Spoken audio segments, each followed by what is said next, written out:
because it makes a difference. It makes a difference to these community-owned businesses, and I know it makes a difference to entrepreneurs, and I want to say thank you very much for that. So I think I'm going to stop there, and I've given you a little bit of a background of why we needed money, how we spent the money, but I want to switch to Sandy to talk about when he got the call from me. How did the process start? What approach did you take, Sandy, to this financing? What did the process look like? What did you look for when you were considering making an investment decision in our entity? Sandy? Thanks, Jim. Yeah, thank you for those kind words. And that's just part of doing our everyday job. But in terms of the process for all our loans are virtually the same, whether it's a small business or a larger business like Atlee Chip. Of course, the larger the loan amount, the greater the due diligence.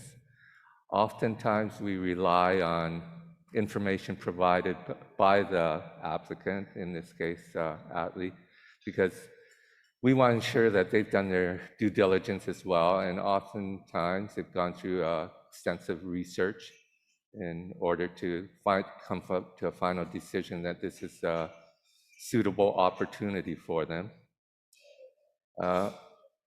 It often helps that if we're familiar with both the community as well as maybe the professional people that they hired to work on the project. In this case, it was Jim. We've worked with Jim before on another project, so we were quite confident in the level of research that had gone into the project.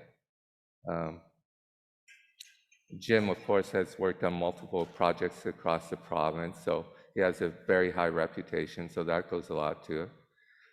One of the things that happened is probably about 7 years ago, we sat down as a board with, and we decided to make a concerted effort to do more community projects.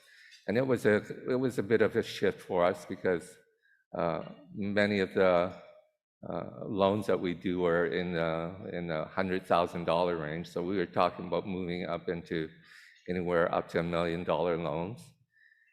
And we started bantered about amongst the board, and it was actually our chair, Andrew Leach. I don't think he's here. But Andrew, what it basically boiled down to after all the discussion about risk and everything, is it boiled down to character. And he said to us, First Nations always pay their bills. And certainly that's the case in our region. Our Coast Salish nations would rather pay off our loans than pay anybody else first. So we haven't had a problem with any community loans. I think one of the advantages that we have going into the community is that we're already familiar with the community. We're familiar with the region that they reside in, and we also know the capacity within that the community has to operate a business.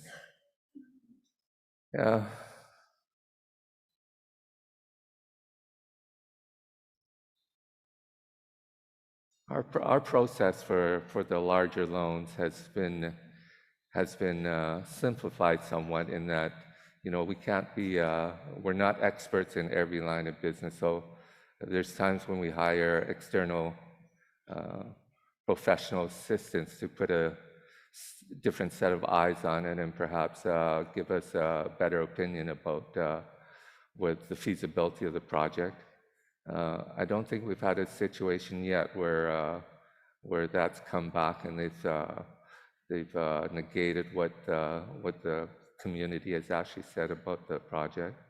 So that's always promising. I think that's about it. Thanks, Andy. And I do appreciate the fact that in community-owned business, you do treat like any other of your lending institutions, but that level of due diligence beforehand, I've thought made our process a lot smoother. And you mentioned external expertise, having those external expertise, and even better, you paid for some of those external expertise, so I appreciate that as well. Now, like community-owned businesses, and like Indigenous populations in different nations, and like this land we call Canada, there's diversity and moving and diversity in geographically as well. So moving up into the Arctic co-ops and cooperatives. So they may not be selling pulp chips, but they do sell potato chips. So we have some similarities there, but they do much more than that. And Lee's going to talk a little bit more about the cooperative model that he sees up in the Arctic cooperatives, and how that differs from the type of structures that Sandy and I are talking about. So Lee, tell us a little bit about the Arctic cooperative and an individual cooperative, and I know you've had direct experience in that. What sort of services you provide? What's like a typical day? Okay. So just some little bit of insight on Arctic Cooperatives. It's a service federation that supports 33 co-ops in the following territories and province. So the Yukon, Northwest Territories, Nunavut, and now Northern Saskatchewan. And the new community in Northern Saskatchewan is Isle La Crosse. Services we provide are from a home office standpoint, which is Arctic Cooperatives, is marketing, procurement, HR, accounting services, IT, legal. We also have a financial arm called Arctic Cooperative Development Fund, or ACDF as we call it. And just to give you a little context about what a cooperative is, a cooperative is an autonomous association of people united voluntarily to meet their common economic, social, and cultural needs, and through aspirations jointly owned and democratically controlled enterprise. And as for local co-ops, I support five co-ops on Baffin Island. So from Grise Fjord, which is being Canada's most northerly community, Resolute Bay, Pond Inlet, Pangerton, and Kimmeroot. And that's just a couple of the co-ops in the system. And a lot of the services they provide are on a daily basis is retail, hotel, rental properties, fuel contract services, and cable. That's it. Yeah, and one of the things I found most interesting, yes, it's a business, they sell products, but there's a social aspect to these cooperatives, which I personally felt good to me because community-owned businesses, yes, are businesses, but they're for the community. And there is a feeling of this is a place to gather. Jim, it most certainly is. In the morning time, it doesn't matter what co-op it is. If we have a coffee bar, the elders will meet at the local co-op every morning to kind of get their day kick-started. And from there, they go on their merry way, and you'll probably see them back in the location at the end of the day. The co-op supports all community events. I got lost, everybody. Whether that be a Christmas event or fishing derbies, donating to the local food bank, the co-op is there to support the community. Right. And so those are some of the social benefits, I would say, of a cooperative, besides hard dollars that are returned to the community, which I know you'll talk about in a little bit. But I wanted to touch on the Arctic Cooperative Development Fund. It's an AFI, but it's a unique one because it's got a sole purpose, and the sole purpose is to support the local co-ops. So can you maybe talk about the capital needs and the barriers you've faced in that regard? But more importantly, what are the solutions you implemented? So a little bit about Arctic Cooperative Development Fund. It's basically was formed in 1986 with the help of the federal government. The Arctic Co-ops established, which is now the Arctic Co-op Development Fund, to provide member co-ops access to capital that allow member co-ops to expand, modernize facilities. ACDF has effectively kept interest rates low for member co-ops, substantially lower than those of the traditional banks. ACDF is an Aboriginal financial institution, or an AFI. And inside that, some of the barriers that we have is that we don't have an endless pool of money to support, if all 33 co-ops come in and want all these projects done today, we don't have a limited pool of money to make all that happen. So it's got to be kind of done over a period of time. Right. Okay. Thanks for that, Lee. So switching gears a little bit now, Otley Chip was brand new, so we were what one would call a startup. We created it legally as a startup, and we were on one spectrum The co-op is in the middle, I would say. And now we're going to talk to David, which Nelson House Development Corp, which I very impressed with what they have achieved. And I would call them on the other side with substantial revenues and facing different capital needs and or no capital needs because it's self-funded. So David, Nelson House Development Corporation is 100% owned by the nation. And so tell us a little bit about the businesses under your umbrella, what profits are created, and more importantly, how are they redistributed? Thanks, Jim. So 25 years ago, when I started with the Nelson House Development Corporation, our First Nation was actually on the verge of third-party management. The only business we had in our community was the Northern Store, and that was it. When I was brought on board, the first thing I looked at was, where are we spending all the money that's coming into our community? And housing, renovations, gas, groceries. So those were all essential needs and products that our First Nations were giving money away to others that don't reinvest back into our community. So we started off with a gas bar. The next one was our Vita building supplies. We purchased direct from the manufacturers. So when other lumber companies come to our community and tell us that, oh, we can build your homes and design for a good price, I tell them, well, I hate to tell you this, but our pricing is actually better. And it's not just building supplies, it's also appliances and furniture. So it meets the needs of the community.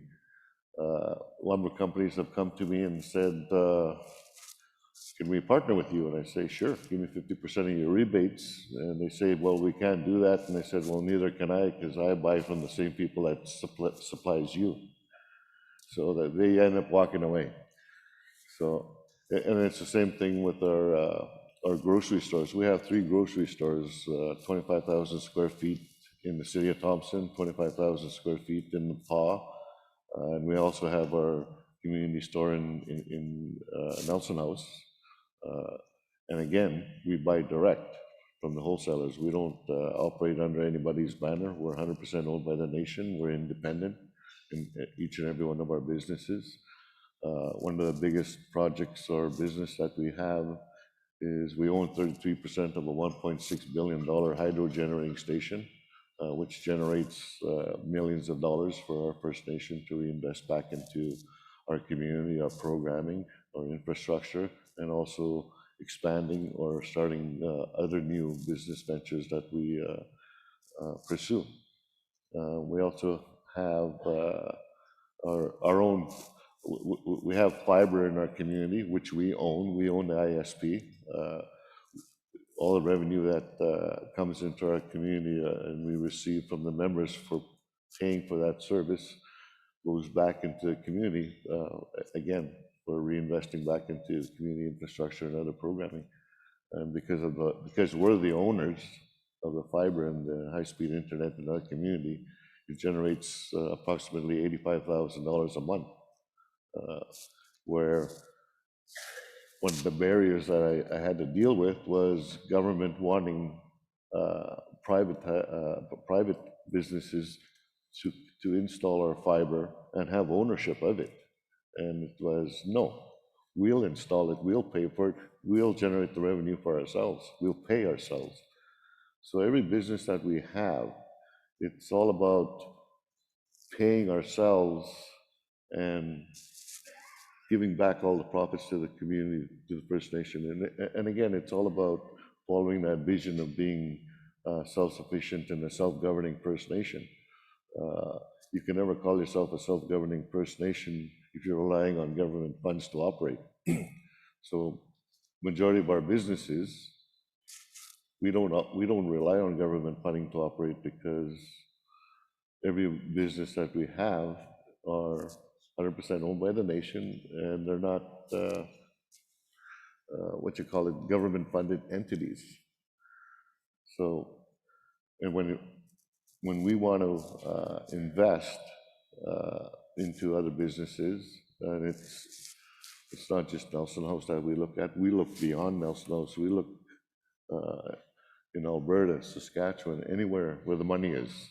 Like we go after the money. And because of all the businesses that we have, and because we have full control, we have access to employment and training dollars from the apprenticeship. And because of our building supplies company, we also manufacture our own doors, our own kitchen cabinets to meet the housing needs.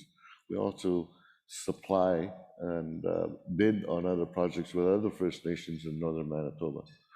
And a majority of the time when we put in a bid with other First Nations, other lumber companies just pick up and leave because they already know what our pricing is going to be, which is great. But again, coming back to the access of dollars, because of all the businesses, it's the employment and the training and the apprenticeship dollars that we get into because of those companies. We now have Red Seal carpenters, Red Seal plumbers, Red Seal electricians. We have accountants, we have nurses, we have managers that are trained, employees that look at each business. They now have a choice in the career path they want to pursue. And I call a lot of the businesses as a starting point or a stepping stone for them to move up that ladder. But not only that, it helps build their self-esteem once they get a feeling of how to operate and manage a business, to say, you know what, I want to go start my own business. And we fully support private entrepreneurship to go start their own business. And if I have a Red Seal carpenter or a Red Seal electrician or plumber come to me and say, David, I want to start my own business, right on, because we'll give them the contracts when we're building the houses. So there's so much benefit socially, and providing that confidence and self-esteem to a nation when they have all of that behind them, and they can pick and choose where they want to go. So at the end of the day, because we're 100% owned in every business, it feels awesome. I don't have to phone the bank and say, I need this. The bank phones me and says, David, what are you working on? We'd like to lend you. Like a lot of our current businesses that we're pursuing right now are self-financed because we can do it. But if we don't have to, and I'll borrow the money. But not only just borrow the money, I'll pursue those grants that are available to help start up a business. And and there are a lot of AFIs out there that will say, David, yes, we want to participate in what you're doing. Now, I tell every First Nation what NCN is doing, you could also be doing at a smaller scale or a bigger scale. Because when you look at each First Nation at the essential services and products that they're paying for, they could be paying themselves and reinvesting back into their own community.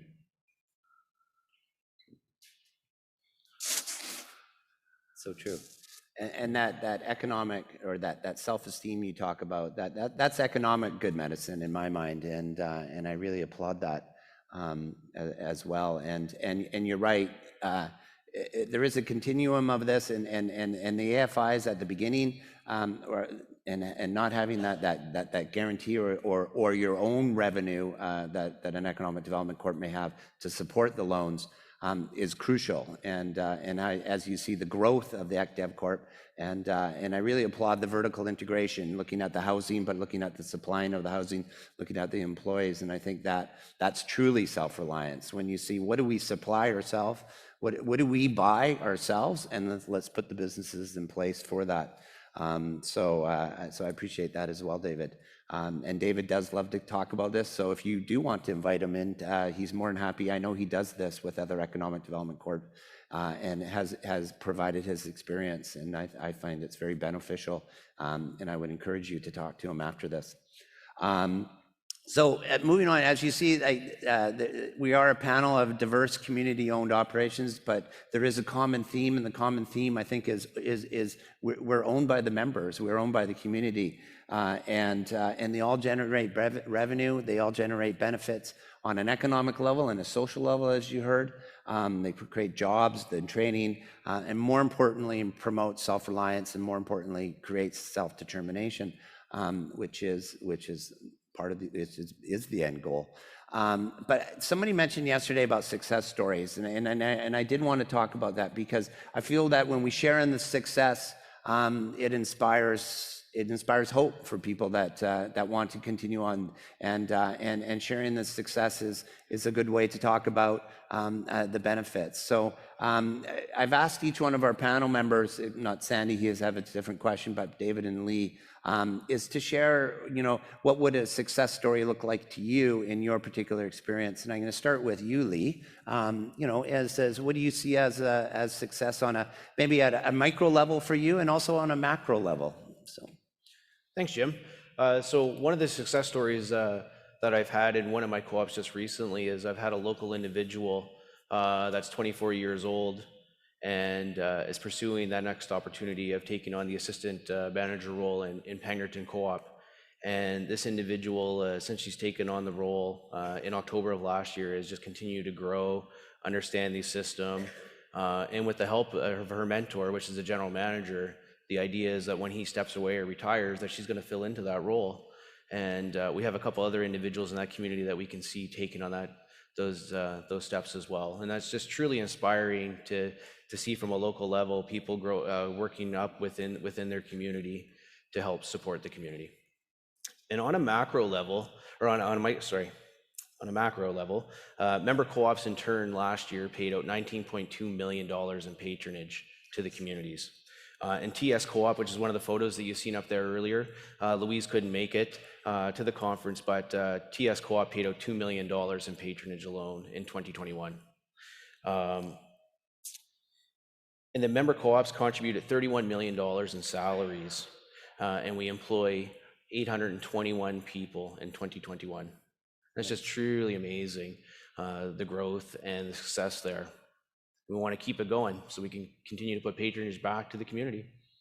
And you add those, the economic multiplier to those salaries, that's a lot of contribution to the community, and then the dividend checks are kind of nice too, eh? Absolutely. Yeah, we all like those, which a cooperative provides.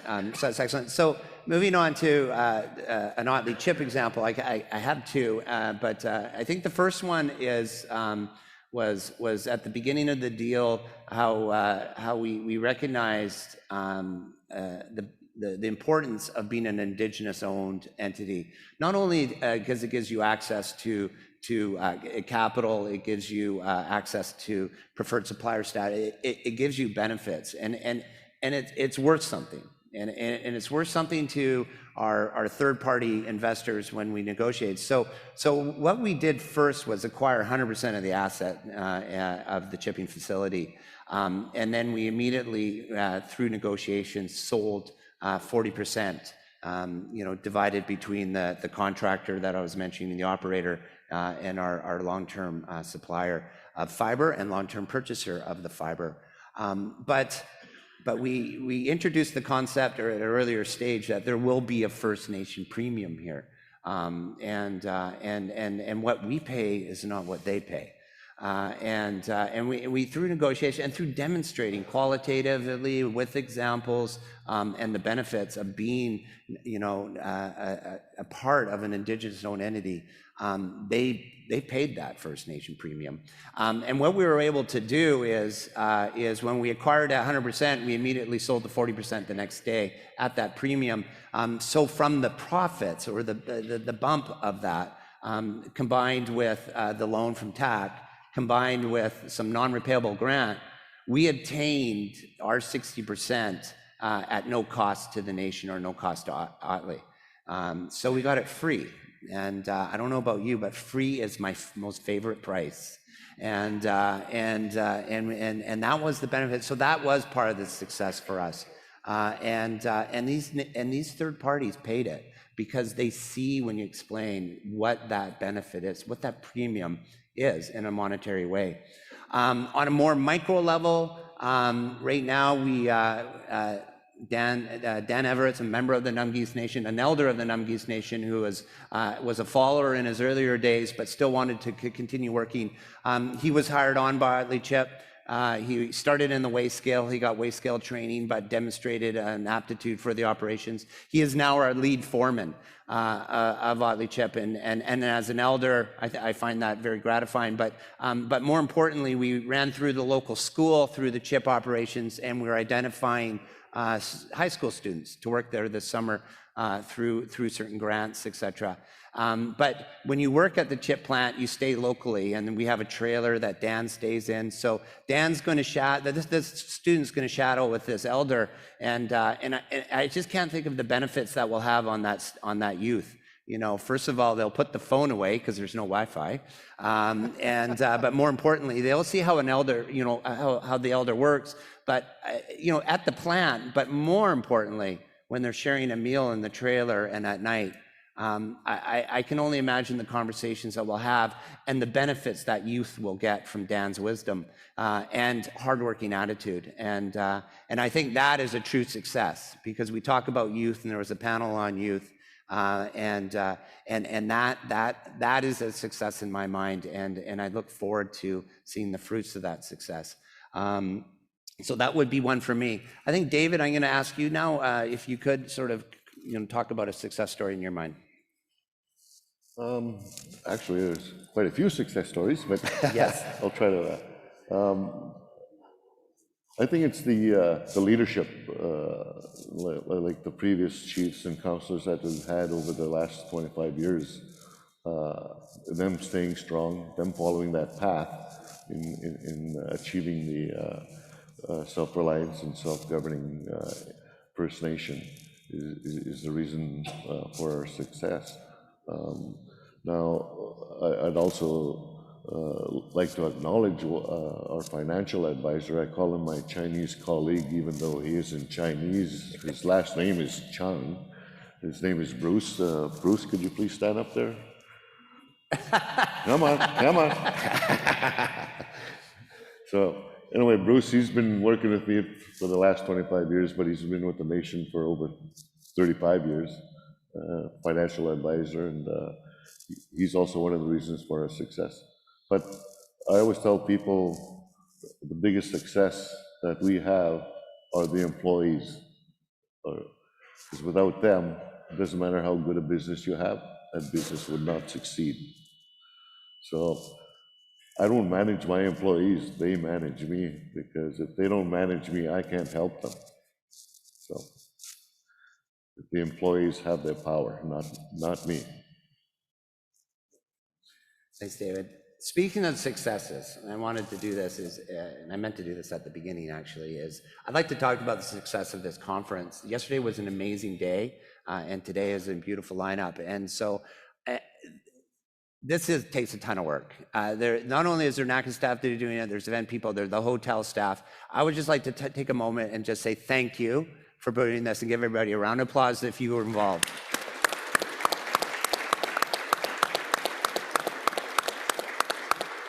Because it truly is a success, and to run this off of COVID, like, you know, and after a pandemic, I saw some of the emails, and it reminded me of that joke I was once told. How do you make the creator laugh? Well, you tell him your plan, or her plan, your plan, and we saw that well orchestrated here. So moving to Sandy, I wanted to, you know, like look into the future now. You know, we heard about a big pot of money yesterday. Very excited about helping you spend that pot of money. But you know, as you're seeing these more community-owned businesses emerge with larger capital needs, you know, I talked about a barge for $4 million. That's a lot of money, especially for a barge. You know, how is TAC preparing? You know, now with the knowledge of the fund, with the knowledge that there will be bigger requests, how are you preparing to meet the demand of larger capital requests? Thanks, Jim. You know, we're certainly seeing much larger demand for projects, and these are some very costly projects that run into multi-million dollars. Ourselves, as an Aboriginal Capital Corporation, can't possibly service that, so you know, they most often have to go to commercial sources. But where we've sort of placed ourselves is as truly developmental lenders. We're looking for the gaps where there isn't financing, and Jim's actually mentioned one of those gaps before, and I'll get back to that. But we're looking at placing ourselves within that space where there's gaps in financing. And I'll give you a good example. I'll give you a couple of examples. One of them is about 12 years ago, ourselves, along with another Aboriginal capital corporation, Tricorp, formed a company called the First Nations Regeneration Fund. And what we found at that time was that because of the duty to accommodate, a lot of First Nations were getting a lot of interest, especially in BC, about micro-hydro projects. So developers would come in and say, we want to develop a micro-hydro project on your lands. We'll give you some jobs, we'll give you some royalties, for the next 45 years, and you should be happy. But what we saw an opportunity for First Nations to take ownership into these projects because it was on their traditional lands. So we said, instead of asking for jobs and royalties, which you can still ask for, also ask to buy an equity stake within the project. So we did, over the course of the next 5 years, we did about 5 of these projects. And what happened is, for a very small financial investment, they got a fairly large stake in the project. One of the projects, for a $3 million investment, they also own the water rights to the creek. For a $3 million investment, they own 50% of a $100 million project. Now, that type of project turned the community totally around. There was a community that absolutely had no own source revenues. And from that one project, they're now moving into another business, which is food security, greenhouses, because they're ideally situated to do that. So that's the space that we want to move into. We want to see where there's gaps, where the commercial lenders won't go. And also, by the way, these micro hydro projects, our intent is not to stay in them for 25 years. Our intent was, we'll take the risk during the construction phase. After the project is finished and it's run for a couple of years, you go to a commercial lender, and a commercial lender will refinance you at a lower rate. And that's what's happened with all of them. The landscape has changed a bit now. We don't do those anymore because commercial lenders realize that there is a benefit to doing those. But these are the type of gaps that we're looking at. The second thing that happens is exactly what Jim mentioned, is that we don't want to encumber a community by taking a GSA or a band guarantee. So we'll take that risk and we'll take less security on a project, usually only the security associated with the loan, whereas some other lenders might come in and say, we want a GSA on all the assets of the community, which we feel kind of limits the community and in their growth, because they will be the first security holders for all their assets. So these are the gaps that we look at. So being developmental lenders, what's important to us is capital. So something like the Indigenous Growth Fund, which has been announced at this conference over the last couple of days, is vitally important to us.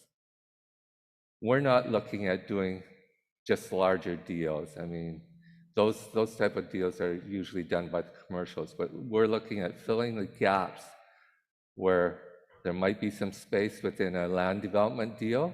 Perhaps it's inside that land development deal, there's smaller pieces which we can take, which the nation wants, which the commercial lenders might not do. And we're looking at filling those gaps, and in the future, having the community buy us out. We don't want to stay in these investments longer than 2 or 3 years, because because after they've shown some level of success, the community can probably take it to commercial. Sounds like kind of a risky way to do things, but as development lenders, that's what we do. So we take a look at the growth fund and we say, that's great. That gives us a source of capital to do these type of things. And we're not talking about, 150 million is is really not that much when you talk about doing these large projects, but we're looking at filling that gap of between 500,000 to 1.5 million for those type of things. So that's where we see ourselves sort of going with the Indigenous Growth Fund. Nice. And you mentioned a multitude of lenders and at different levels, but why do you think it's so important for the AFIs in the room and Indigenous lenders to be the deliverer, those people that deliver capital to the business? For us, it boils down to a simple thing. We're in the community and we know the community. Some of it might be gossip, but we still hear things that aren't on a balance sheet of a community. Some, and we do our investigation. We also know the capacity of the community, which also isn't shown on a balance sheet. We know the history of the community, which isn't shown on a balance sheet. So we have an intimate knowledge of the communities, which gives us a distinct advantage to doing deals which a commercial lender might not do just from looking at their balance sheet. And like I said before, we haven't had a single community loan go bad on us. I mean, and there's been situations where the businesses have struggled, they've come through it, but they've always repaid their loans to us. So, thank you. Okay, and so that's the end of the formal questions that I had for our panel. I want to be cognizant of the time and cognizant of our next speaker. But we do have a little bit of time in it, so I'm going to just have some close from the panel, and it's really a simple question: is wisdom's based on experience, and sometimes that experience is based on failures, but it's still wisdom. So if there was a takeaway for everybody in this room, not only on the AFI side, but an individual entrepreneur or a community-owned business, what would be that one takeaway you'd want those people in our audience to have? And I'll start with Lee, if you don't mind.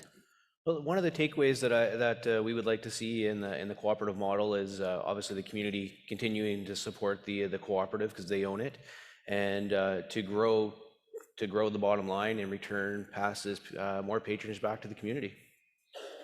That would be number one. Thanks, Lee. Awesome. David, how about you? I'd like everybody to take away with them that they need to look at First Nations differently. I call them the good old days are no longer here.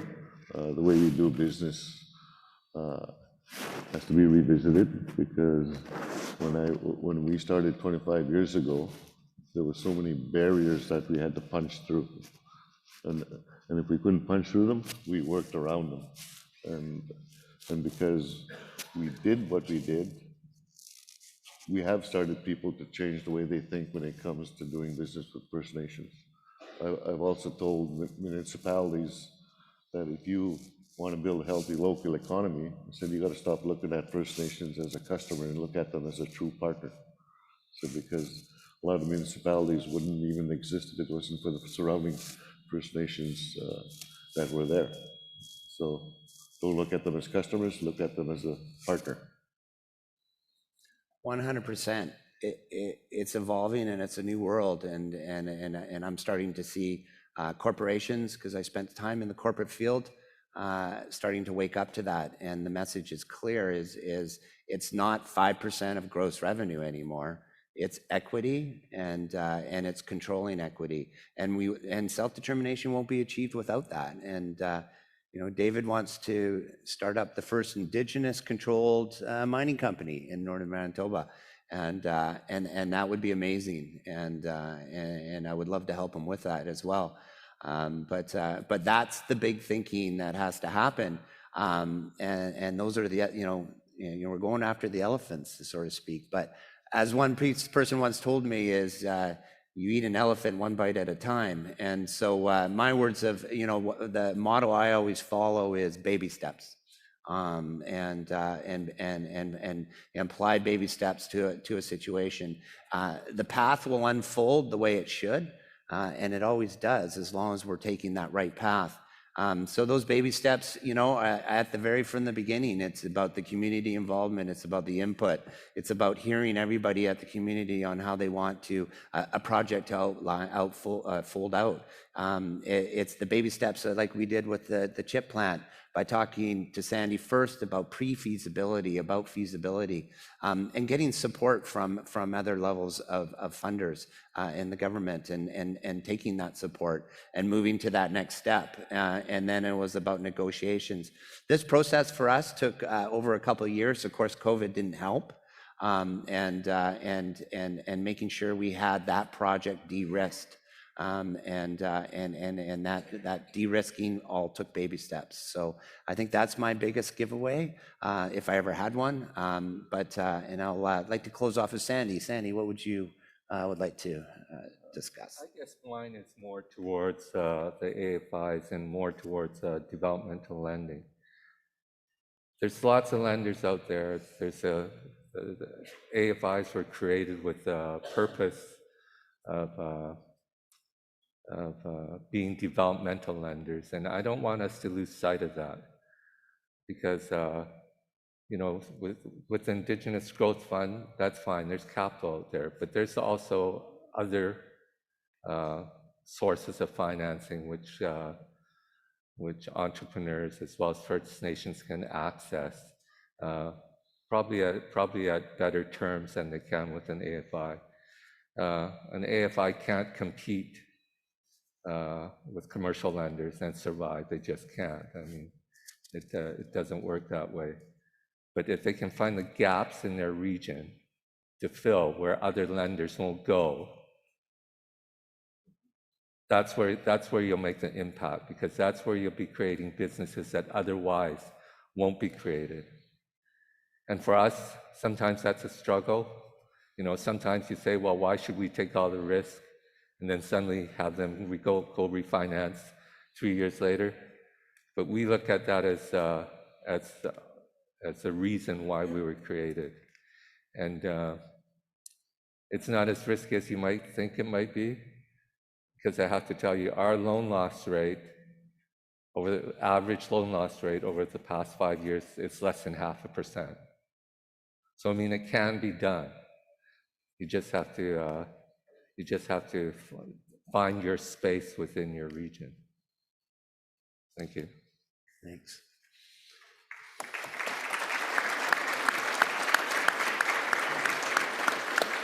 So I'm keeping time here. We had 55 minutes, and I'm at 56 minutes and 30 seconds. Shannon, take note.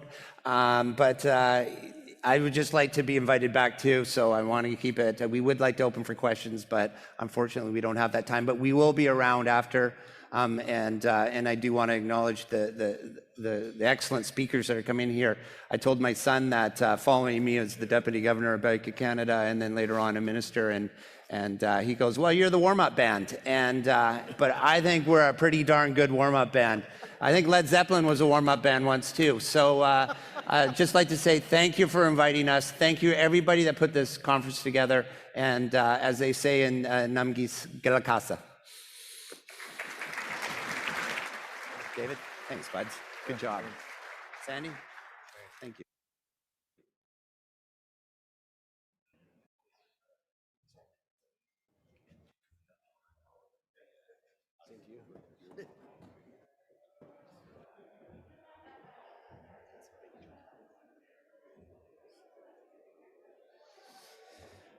All right. I'm not going to do countdowns, how many sessions are left. We're getting there, though. So we're just cleaning